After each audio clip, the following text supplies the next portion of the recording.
Salut YouTube, on se retrouve aujourd'hui dans cette nouvelle vidéo où on va parler de personnalisation sur iOS. On le sait maintenant depuis un moment, avec les nouveautés de l'application Raccourci, on a la possibilité de modifier les icônes des applications et pas mal de petites choses dans l'iPhone. Et bien je vais vous montrer aujourd'hui comment aller encore plus loin en vous présentant mes manips et applications qui permettent par exemple de modifier l'écran de charge du téléphone, de le faire parler lorsque le chargeur est branché, de modifier le fond d'écran des dossiers pour qu'il soit transparent et qu'on ne voit plus que les icônes, ainsi qu'ajouter des widgets qui vont être utiles, voire même en cacher certains. Alors si vous aussi voulez avoir ces mêmes personnalisations, installez-vous, et c'est parti. Et la première application que j'utilise pour modifier l'écran de charge, c'est l'application Charging Play. Elle est disponible gratuitement sur l'App Store. Une fois qu'on l'a installée, on peut l'ouvrir. On va pouvoir choisir ici une animation de charge en cliquant sur le premier menu de remplacement d'animation. Et on va voir ici une sélection d'animations qui sont disponibles. Je vais choisir par exemple celui-ci, Setup. L'application étant gratuite, on a la possibilité de débloquer l'animation soit en regardant une publicité, soit en payant. Donc on va choisir la première option, et on va patienter jusqu'à ce que le compte à rebours arrive à 0. Une fois que la publicité est terminée, il suffit de cliquer sur la croix, et on va maintenant aller indiquer au téléphone quand lancer l'application. Pour ça, on va se rendre dans l'application Raccourci, puis sur l'onglet Automatisation, créer une automatisation perso. Le déclencheur va être Adaptateur secteur, lorsqu'il est branché, et l'action qu'on va ajouter va être Charging Play. On clique ici, suivant, on décoche bien demander avant d'exécuter, ne pas demander, et ok. Voilà, on est maintenant prêt, il nous suffit plus que de se munir d'un chargeur pour faire le test.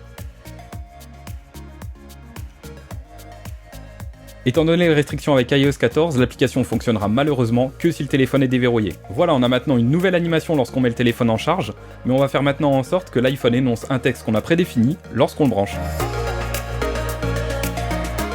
Pour ça, c'est toujours dans l'application Raccourci, Automatisation, plus, créer une automatisation perso. On veut toujours que ça se lance lorsque l'adaptateur secteur est branché. L'action en revanche sera d'énoncer le texte. Ici, on va pouvoir saisir le texte de notre choix. Si jamais vous voulez modifier la langue ou la vitesse de lecture, on peut cliquer sur en afficher plus et le régler ici. Sinon, on fait suivant. On pense bien à toujours décocher demander avant d'exécuter, ne pas demander, et on fait OK. Et il ne nous reste déjà plus qu'à tester. Alors on branche. Il était temps, j'ai vu la vie défiler. Et voilà, on vient de personnaliser notre écran de charge. Pour info, si chez vous le volume n'est pas assez fort, il suffit simplement de l'augmenter pendant que Siri parle. On va pouvoir maintenant passer à l'étape de la personnalisation de l'écran d'accueil. Dans mon cas, comme vous pouvez le voir, on voit pas du tout les fonds d'écran des dossiers. Et c'est tout simplement rendu possible grâce à un fond d'écran spécifique. Il y en a plusieurs à télécharger, certains peuvent modifier le fond des dossiers, d'autres faire disparaître le dock. Il y en a un paquet et je vais vous mettre le lien dans la description pour pouvoir les télécharger. Dans mon cas par exemple, j'utilise celui-ci qui s'appelle Hide and Show 2 et qui est fait pour le mode sombre. On va simplement cliquer sur All iPhone, puis descendre et télécharger la version qui nous plaît. Pour ça, il suffit simplement de rester appuyé dessus et de faire ajouter à photo. Il ne suffira plus qu'à aller dans l'application photo, cliquer sur l'icône de partage, utiliser en fond d'écran, et veillez bien à désactiver la perspective en cliquant sur l'icône au milieu. Vous pouvez maintenant définir et le mettre sur l'écran d'accueil.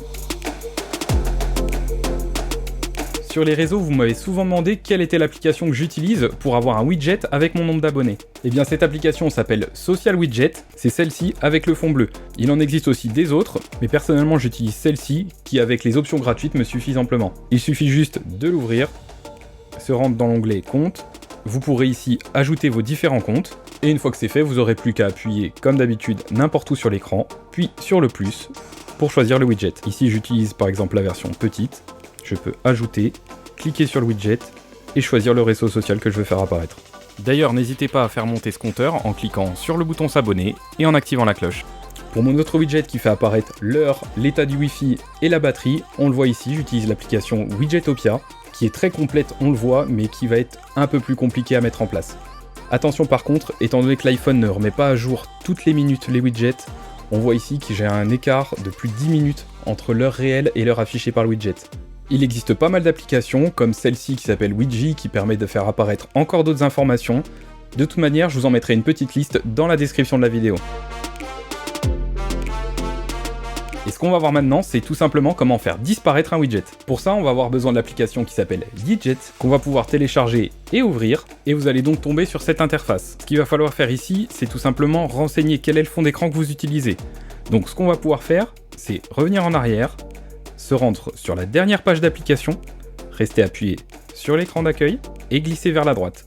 On aura ici une page vide, on fait une capture d'écran, et c'est donc cette capture d'écran qu'on va pouvoir donner dans l'application. On clique donc sur Create, et on va pouvoir choisir la capture d'écran qu'on vient de faire. Ici, je vais choisir de créer un widget de taille médium, et je vais valider. L'application est gratuite, donc on attend la fin de la pub, et on clique sur Save. Maintenant que c'est fait, on se rend à l'endroit où on veut mettre le widget, en restant appuyé, plus, on vient chercher l'application qui n'a pas de nom. Si pour vous elle apparaît pas du premier coup, pour moi j'ai dû faire l'essai 3 ou 4 fois avant que ça apparaisse. On clique dessus, Medium, et on peut faire OK. On voit ici que ça a créé un espace et que le widget est là, mais totalement transparent. Si jamais je voulais le mettre au milieu de la page, on voit ici qu'il y aurait un problème. Il nous suffirait qu'à appuyer sur le widget et choisir Middle pour le milieu. Et OK. On a donc ici un widget transparent. Si on veut en cacher un autre derrière, il suffit simplement d'ajouter ce deuxième widget. Je vais choisir par exemple le widget TikTok, ajouter, et je vais pouvoir le ramener par-dessus l'autre, comme si je voulais faire un dossier avec des applications. OK, et si je glisse, je peux basculer d'un widget à l'autre. Voilà, j'espère que toutes ces personnalisations vous ont plu. Je vous ai mis tous les liens en description. Si vous avez aimé cet épisode et que vous en voulez un autre, n'hésitez pas à me le dire dans les commentaires. Et en attendant, n'oubliez pas de vous abonner en activant la cloche. Et je vous dis à bientôt pour une prochaine vidéo.